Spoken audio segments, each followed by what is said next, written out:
That you're all ready for a full menu of tightly argued cases and tiny details. So please follow our rules, or at least try to, which is that the yellow light will come on and give you 2 more minutes, and when the red light signals, we ask you to complete your comments unless the court has asked you a question. We have clearly not been able to read the entire record in several of these complex cases, so we appreciate record citations when those are available. And that's all I can think of right now, so we'll call the first case, number 24-20207, Sanchez Energy Corporation, Carnero G&P versus Maverick et al. We'll hear from Mr. Wolfshohl.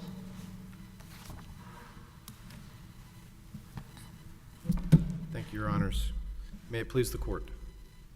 Joshua Wolfshohl on behalf of Carnero G&P, LLC, the appellant in this case.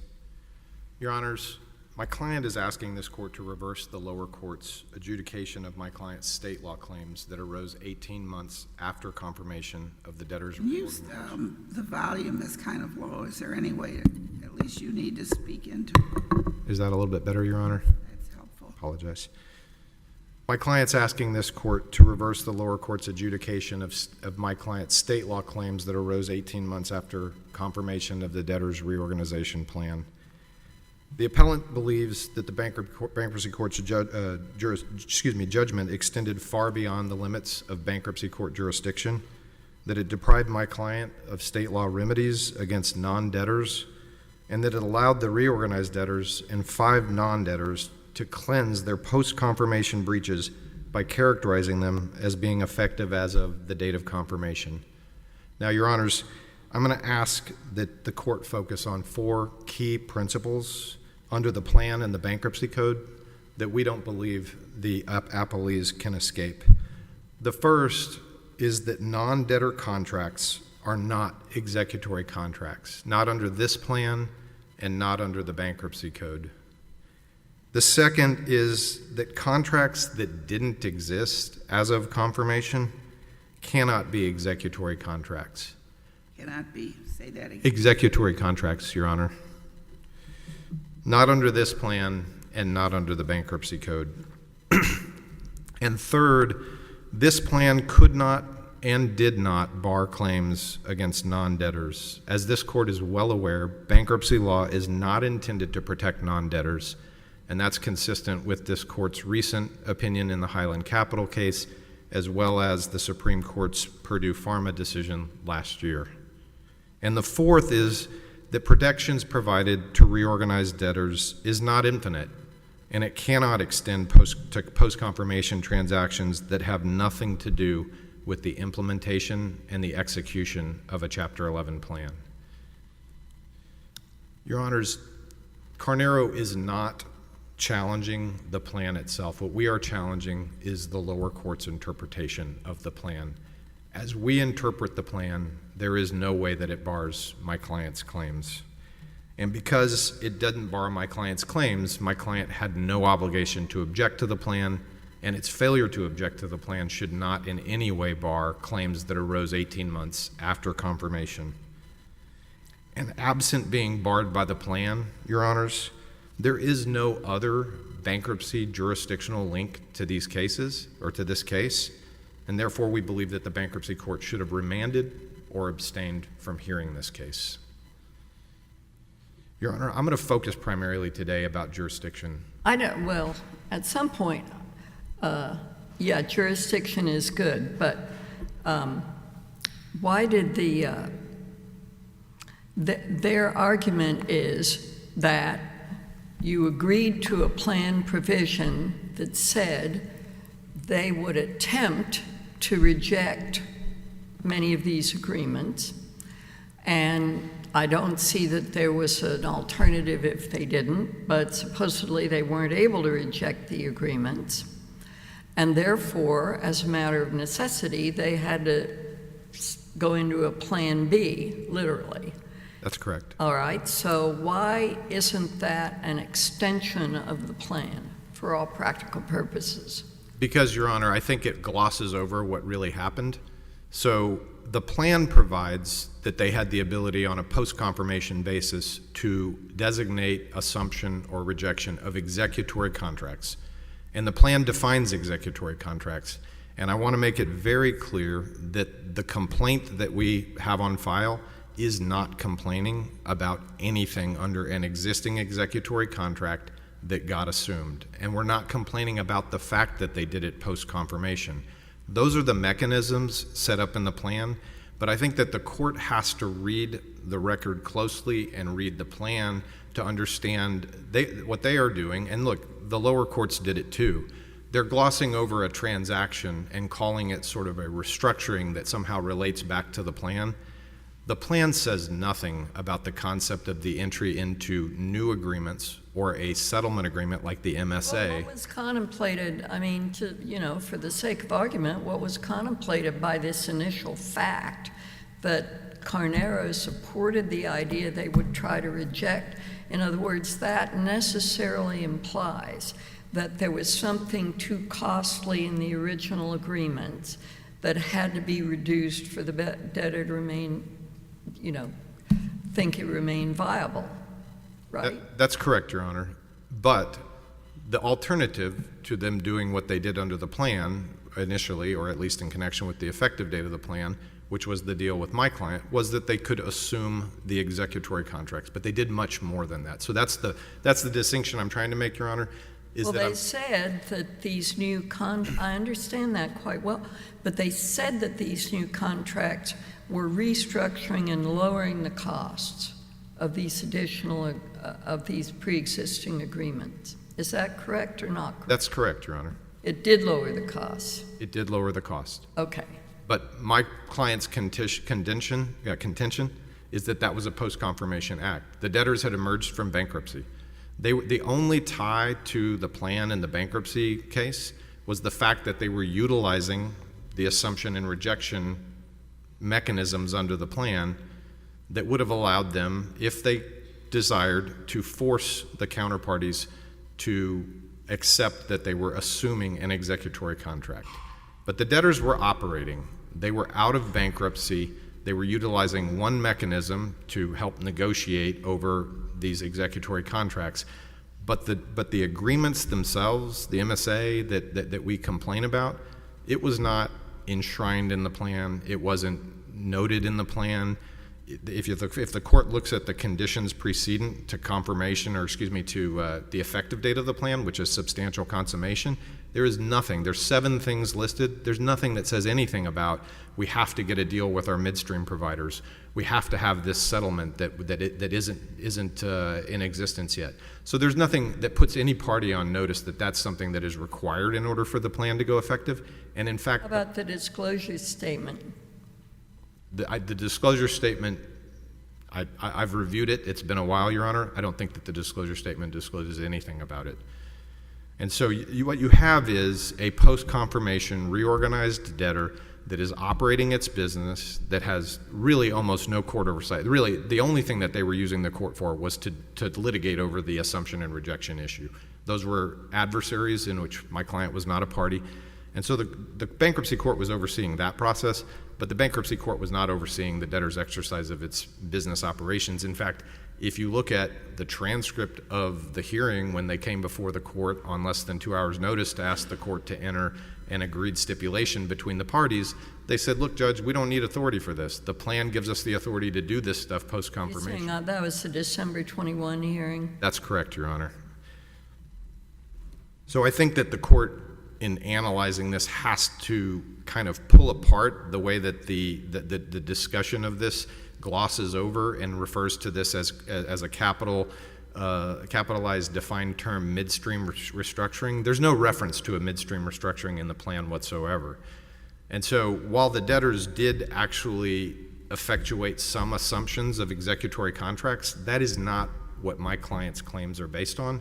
My client's claims are based on new contracts that got entered into and modifications that don't constitute an assumption under 365, not under the plan, and not under the bankruptcy code. And I believe that the plan, in the way that it defines executory contracts, refers back to what an executory contract is under the bankruptcy. But, if it's not in the plan, then the court had neither core nor related to, no, it could have related to jurisdiction. It could have related to jurisdiction, but I don't believe in this case it does, because we're talking about post-confirmation, which, as this court is aware, the related to jurisdiction begins to wane and eventually goes away. And so we don't believe that there's related to jurisdiction, but we also, importantly, if the court does determine that somehow there is related to jurisdiction, which we don't think, and I can get into the description of this case versus Genon. I think that there's an enormous difference between them, and this court has stated that the Genon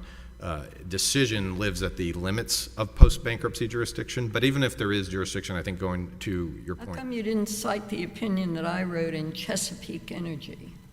I did not realize that I didn't cite that, Your Honor, but I do believe it's an important. Neither party cited it, because it dealt with post-confirmation jurisdiction. We did cite Craig Storrs, which I believe Your Honor was a. That was a long time ago. Chesapeake was like a year ago. That's correct, Your Honor. But I think, I think part of why we focus so much on Genon, Your Honor, is that Genon is the extreme, right? And the point that we were trying to make in focusing on Genon is to say, look, if this is at the limits, we're a mile away from the limits. We're way past the limits. And look, Your Honor, I think that the only way that there is a jurisdictional tie is if this court determines that the bankruptcy court and the district court were right about the plan barring our claims, and there are a number of reasons why that is problematic. For one, Carnero's claims against the non-debtor appellees, there's 5 of them, could not possibly be barred by the plan. There wasn't an assumption by those parties of my client's ratification agreement. That's what makes them bound by the GGPA. They weren't debtors. They can't exercise 365 assumption rights. Additionally, and my client has independent claims against them.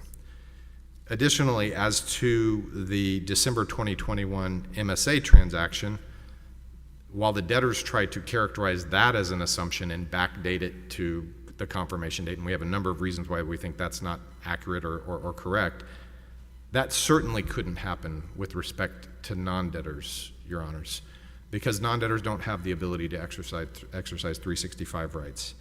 And so the logic that the lower courts use, where they try to treat the assumption of my client's contracts and this MSA transaction that happened 18 months after confirmation as being simultaneous, it falls apart for sure as to non-debtors, because there is no assumption event as to the non-debtors. There are a lot of points I tried to go through some of these contractual issues that you were raising, and it was very difficult. And what I'm wondering is, in many instances, the debtor is claiming, or the non-parties are claiming, that they're not really harming your client's interests.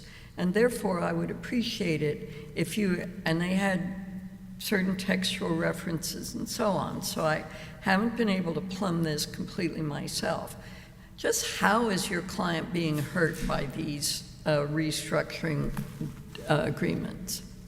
First off, Your Honor, I'd ask that we not refer to them as restructuring agreements, because I don't believe that they're part of the restructuring. I believe that they're post-confirmation transactions. But there are a number of ways that they are harming my client, Your Honor. First off, in connection with a number of the, first off, as to the executory contracts that existed on the confirmation date, we were fully aware at the time of confirmation that if those stayed in place, that there was a period of time before gas could flow to my client. One of the ways that they modified those agreements was that they provided for certain extensions that would have pushed those dates out further. Another way that they did, Your Honor, is that for some of them, they were set to expire shortly after confirmation, at least a couple years after confirmation. In certain instances, they provided they implemented what we believed was a blocking scheme that prevented us from being able to take gas. Well, see, almost every one of those, they say you're interpreting it wrong, and the provisions stand favorable to you or with no change. And so I'm just wondering, are those would be considered judicial admissions. They're all over the record. They were basically accepted, I think, by Judge Isker. So what's the problem? Well, so, Your Honor, I don't think they're judicial admissions because my client didn't agree with that premise. We believed that they did affect us. The only thing, the thing we're not complaining about is what was in place as of the petition date, because I recognize that the debtors had the ability to assume contracts, and that if they chose to assume those contracts, I had to live with them. So our contention, Your Honor, is that they absolutely did affect us, and so I don't believe that they are a judicial admission. It is true that Judge Isker ruled against us, but as a threshold matter, Judge Isker did not have jurisdiction, and we wanted a state court judge where we filed the case to be the one that adjudicated those claims. So we don't. I'm sorry. This is off the wall. Would this case go into the Texas Business Court? That's a good question, Your Honor. I don't know if the Texas Business Courts existed at the time we filed it, but I think it probably would. I'd have to investigate that, but I actually think that's probably. Well, one of the thresholds is the amount of money in question. It would definitely meet that criteria, Your Honor. Okay. And I see my time is up, and I'll reserve the rest of my argument for rebuttal. Thank you, Your Honors. Thank you.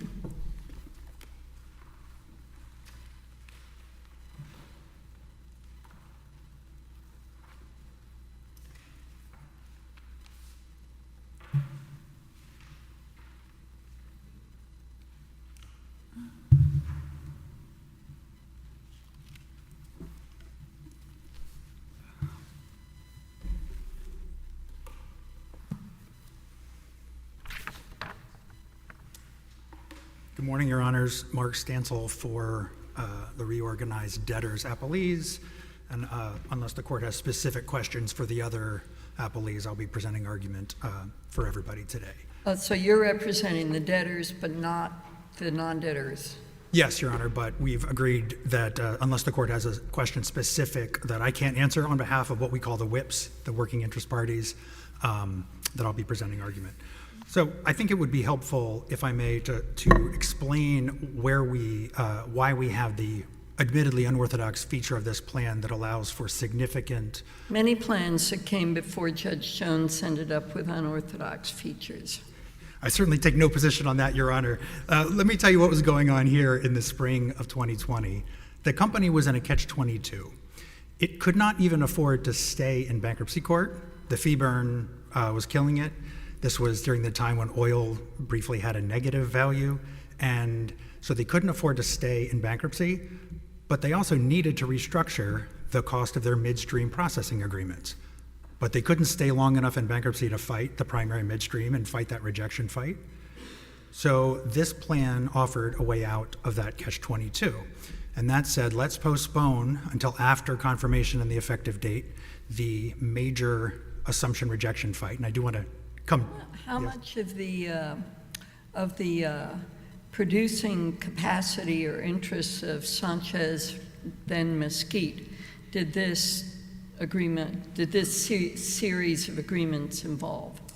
All of the Comanche assets. I believe there were other assets in a different field called Catarina, if I remember correctly. What are the HHK leases? Do you know? No, Your Honor. Well, I'm familiar with those from another Sanchez case. Yes, Your Honor. I represent here only the company in my sole company hat. On that other case, the company has no position. I see. So, Your Honor, that case goes to who owns the company, and the company doesn't have a view on who owns it. So what did they do to get out of bankruptcy? Carnero entered into a deal. Carnero was admittedly the backup midstream provider. It would become the midstream provider under its contract only when the primary commitments expired. So Carnero and the debtors cut a deal. Carnero funded the bankruptcy litigation to reject the primary midstream agreements. That let the plan go effective. They paid their admin claims, and then they set about to fight the primary midstream rejection. What was why did the rejection fail? Judge Isger ultimately entered a ruling having to do with our favorite topic, covenants running with the land, that made it very clear that it was going to be impossible to, even if they were rejectable, the primary midstream agreements, it would not necessarily result in their rejection, if I remember correctly. So you mean you couldn't divorce them from their covenants with the land? Correct. Okay, interesting. So they did, though, it did have an important benefit because they were obligated, the debtors, to try to reject for some period of months. They ended up going at it for the better part of a year. And after Judge Isger's writing was on the wall, they said, well, it's not going to work. Now we need to renegotiate the primary midstream commitments. And under the deal with Carnero, they gave the money back they were required to give, and they went back to renegotiating their deals. And let me just, the deal with the primary midstream to get new terms. So that's why we have this unusual dynamic and time. But here's an important fact, I think, that is largely missing from appellant's position. They bargained for that option, and they bargained for these terms in the plan because it gave them a bite at the apple to try to become the primary midstream provider. It didn't work, but these features of the plan that they're now trying to run from are the very ones that were necessary to make this experiment work. So the first thing that we didn't hear anything about, I believe, in their presentation is the express term of the plan that says that assumptions all occur or deemed to occur as of the effective date, regardless of whether it actually happened, the orders entered later. So I would refer your honors to Article 5F, as in Frank, of the plan, which, let's see if I can give your honor a record site. I know these are large. Well, it's in the briefs. Okay, yes, your honor. So Article 5F says, and it explains what is included within the definition of an executory contract, capital E, capital C, shall include all modifications, amendments, supplements, restatements, or other agreements. So from square one, appellant's position that an amended agreement can't be an executory contract. Can you redefine Section 365 in a plan? First of all, what they point to is the preliminary definition that says that are assumable under Section 365. And then there's this additional. Right. So I think your honor would start by reading the two provisions in harmony like we would any other document, even if there were ambiguity, which we don't believe there is because it says executory contract shall include, so it's defining it. But even if there were ambiguity, Judge Isger would have discretion to interpret the terms of his own plan. But it says they include these amendments, and I think it would be strange and news to a lot of the bankruptcy world, and your honor knows more about this than I do, to think that changing the economics of an executory contract is beyond the 365 power. But that is their position. Their position is not limited to what they call new agreements, but it includes getting a better price on your pre-petition contract as an amendment in a restructuring. That they believe that cannot be, those new terms cannot be part of an executory contract. And 5A of the plan, again, and I apologize, 5F is the definition, 5A is what we call the simultaneous assumption requirement. 5A says that unless otherwise indicated or agreed by the debtors and the applicable contract counterparties, assumptions or rejections of executory contracts pursuant to the plan are effective as of the effective date, notwithstanding the fact that the deadline to object to assumption or rejection is maybe after the effective date. And so it is clear, and this is what Judge Isger found, that as a matter of law, and this is the necessary feature of this plan given the substantial delay in Let me tell you how I'm concerned about this vis-a-vis post-confirmation jurisdiction. Suppose Sanchez/Mesquite was trying to undermine Carnero's position deliberately. I don't think it was, but suppose it was.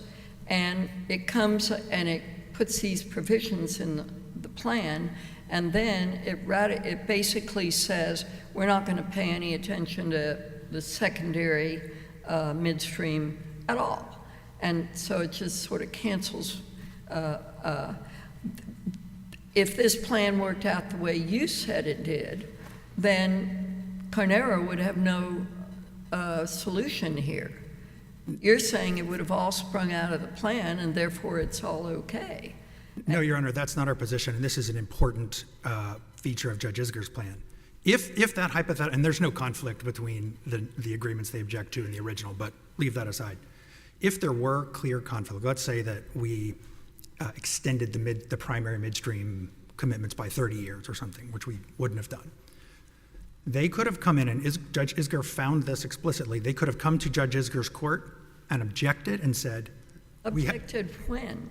they could have objected as late as December 21 at the hearing, and Judge Isger so found that they were at the hearing and they could have objected. Well, I mean, is it not correct? You said these, you don't have to have approval of, told the court you don't have to have approval of these transactions? It's more nuanced than that, Your Honor. What the plan says is you don't have to go in for a 9019 settlement, but the court did have to enter an order approving. But why, then, so you're saying they had to vote on the plan essentially on the come?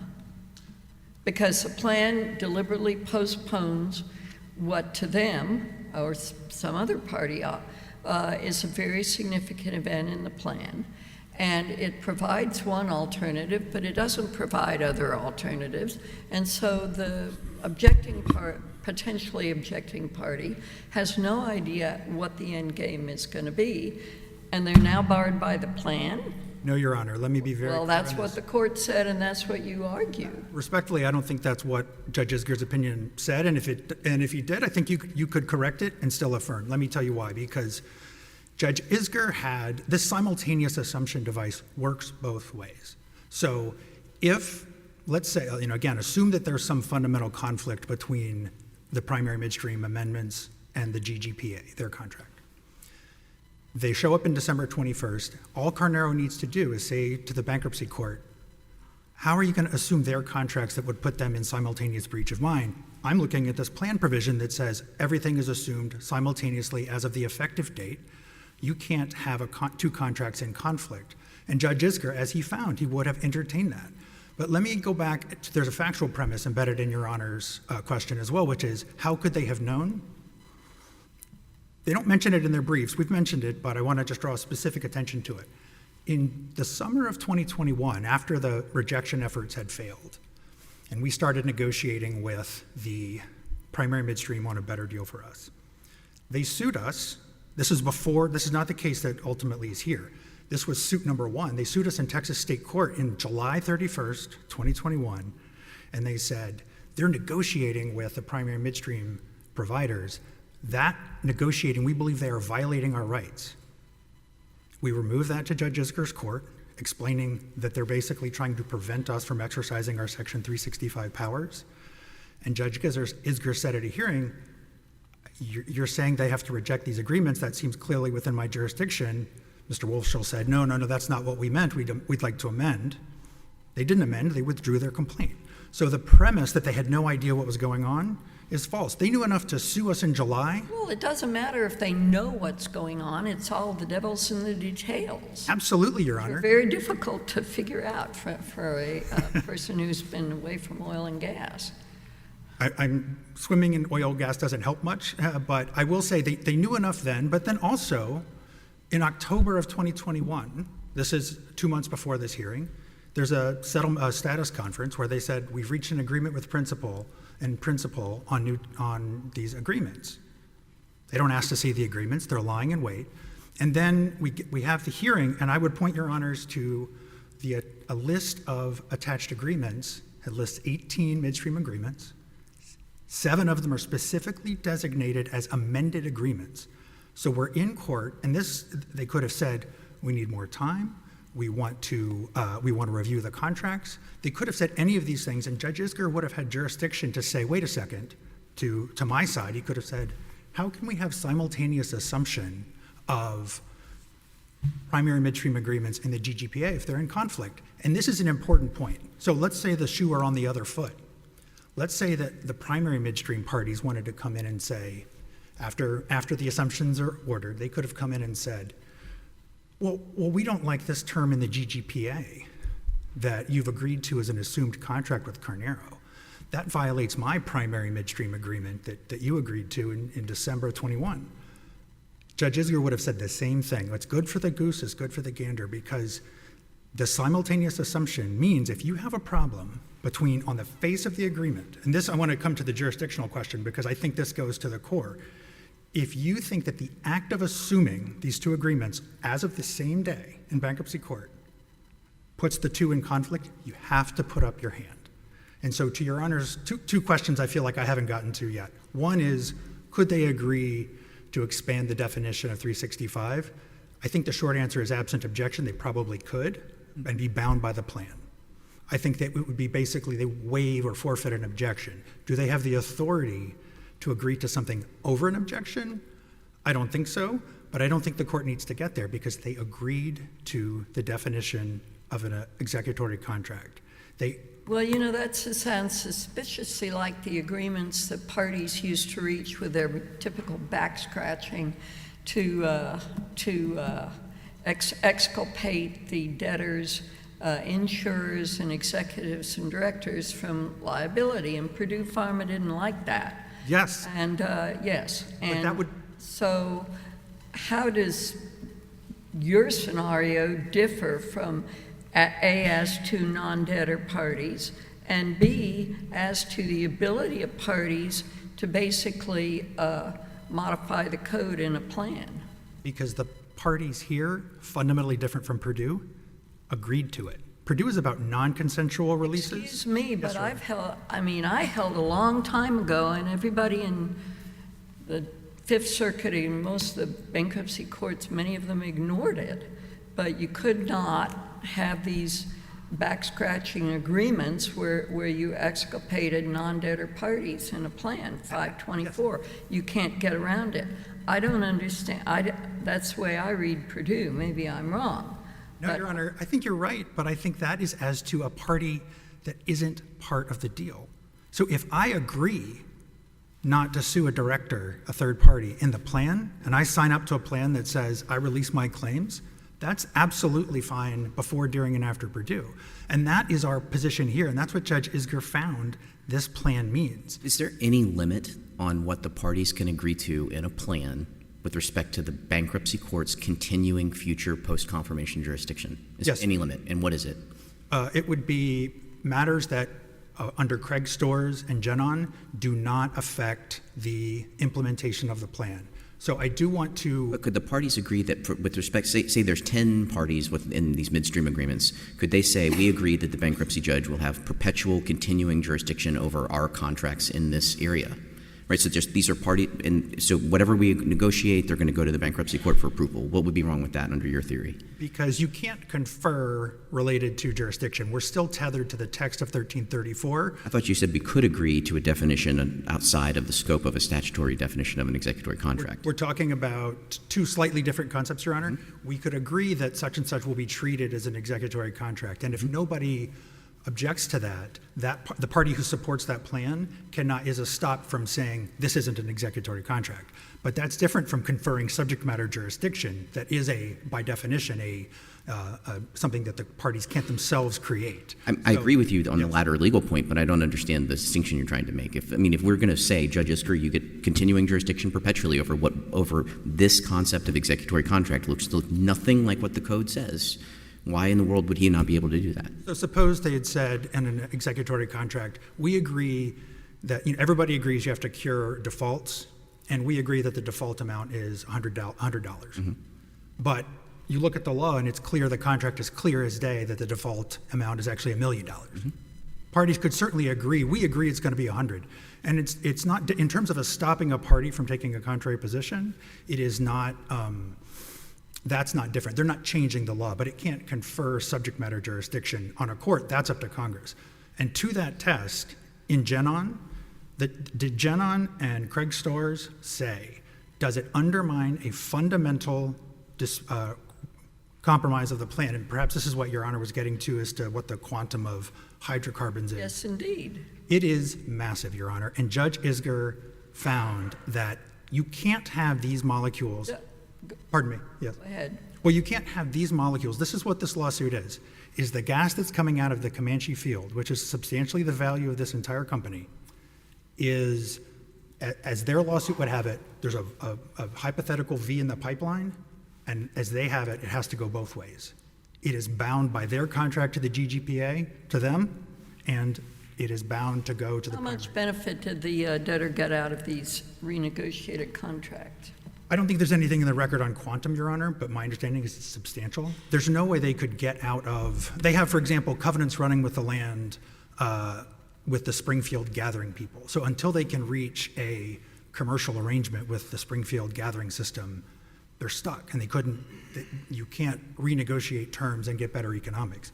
It's an important part of this company's survival was the ability to renegotiate a deal, like it would be with virtually any massive executory contract. Well, I mean, that's the point. In the other case, whoever was representing the reorganized debtor or the creditor unsecured creditor interest said that, oh, well, these HHK leases are so important, the whole value of the company turns on them. So I just wonder, how many critical points can there be? Well, Your Honor, I guess I'll reach out to. But they were a different party from you. I would say, consistent with what I read in Judge Oldham, your opinion recently in the Serta Simmons case, you can't just say it and make it so, right? Saying it's important in interval doesn't make it so. But having the company's product, the hydrocarbons, owned or dedicated to two competitors, that doesn't work. You can't, this isn't one real estate lease. Who's a competitor? Oh, the Carnero is a competitor. They are a midstream provider, a competitor of our primary midstream counterparties. Of what? Of our primary midstream counterparties. The people that we Yeah, did. of your counterparties, but not you. No, that's right. But they want us to send it both to Ford and to Chevy, if you will, and say, what are you going to do? We couldn't afford to process. May I just briefly wrap up here? We couldn't afford to process our hydrocarbons under the original deals once. Their lawsuit says, well, notwithstanding what we agreed to in the plan, you have to pay to process them twice, and you can be in breach of these two agreements. They took their shot. It was a valid plan. They agreed to the plan. And if I can, there's one case I do want to mention, Your Honor, with your indulgence, about substantial consummation. I would refer Your Honors to the U.S. Brass case cited in our briefs. That was a case that had been substantially consummated, but not fully consummated. So it was so substantially consummated as to have the appeal of the confirmation order deemed equitably moot. And this court held that there was related to jurisdiction. This is a core exercise of the debtor's 365 powers to renegotiate agreements and get back on their feet.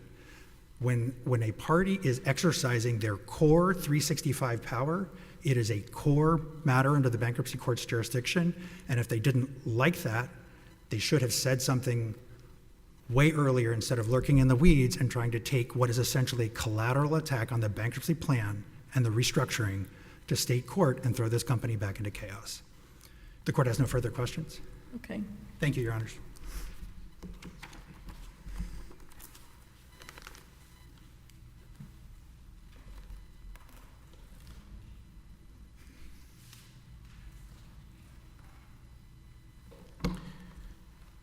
Thank you, Your Honors.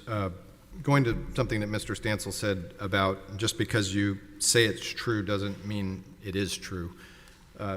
They don't even say that this is part of a restructuring in the Chapter 11 plan. There's no reference to this whatsoever. And also going to, I'm not sure that it's exactly the question that Your Honor asked, but with respect to, what portion of this gas is the debtor's gas. This lawsuit involves the entire 100% of the working interest owners, working interests. 87.5% is non-debtor gas. So the debtor's portion of it is 12.5%. So that's the portion of this case that involves the actual debtor.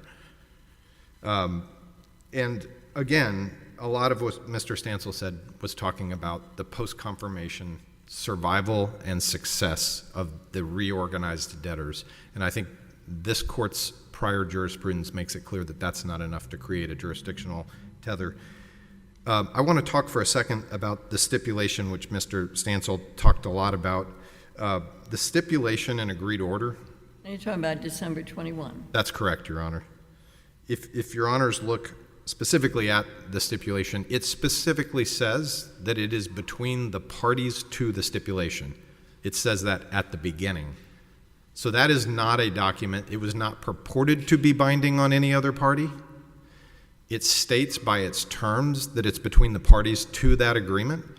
Parties is a defined term, and my client is not a party to it. In fact, if you look at and I would ask the courts to look at everything related to the lead up to that stipulation, it was uploaded without a motion less than 2 hours before the hearing, and counsel for the reorganized debtors stood up and said, "Judge, we don't need approval for this. We can just do it because our plan gives us authority to do it."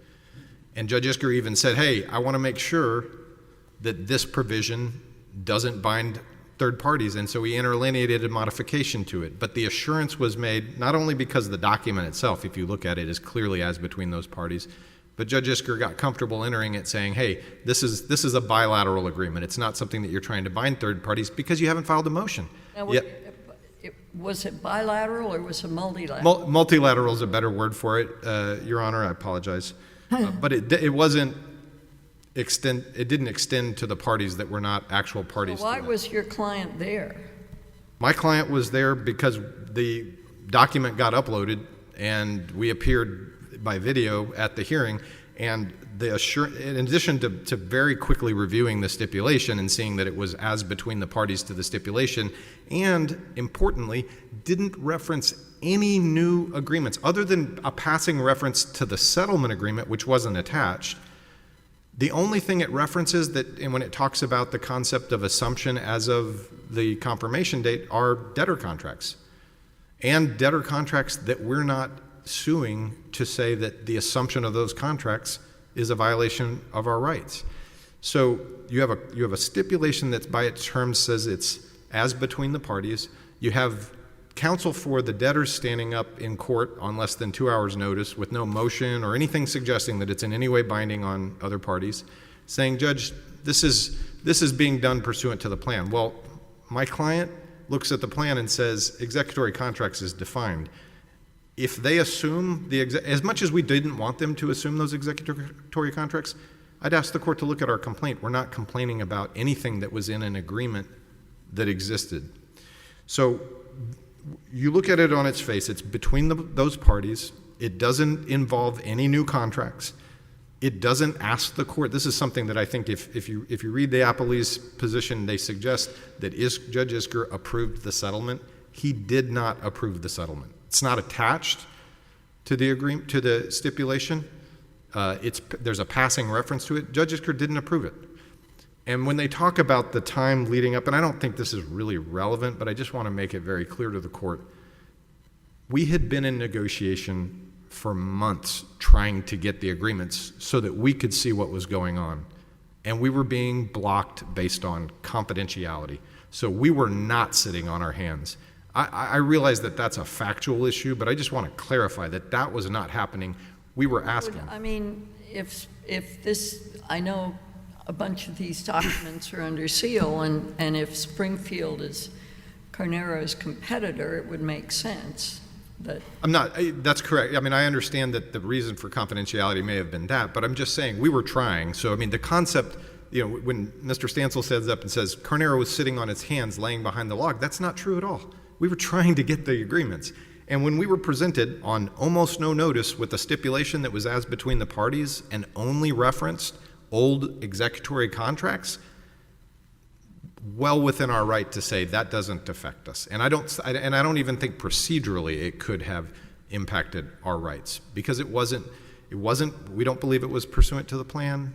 Is there a transcript? Do you have any record references about this 1221 hearing, and is there a transcript? There is a transcript, Your Honor, and the transcript is in the record, and I can probably provide the court with the specific reference to it. Well, if you can't find it immediately, either party can send us a little 28J, and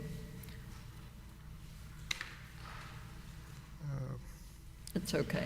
I think I have it somewhere, Your Honor. I apologize, but it looks like my time is up, and I just thank the courts for hearing us today and appreciate everybody's All right, time. thank you. Thank you. For my part, I'm very grateful that we seem to have lawyers who knew something about bankruptcy arguing this appeal, because it makes a big difference.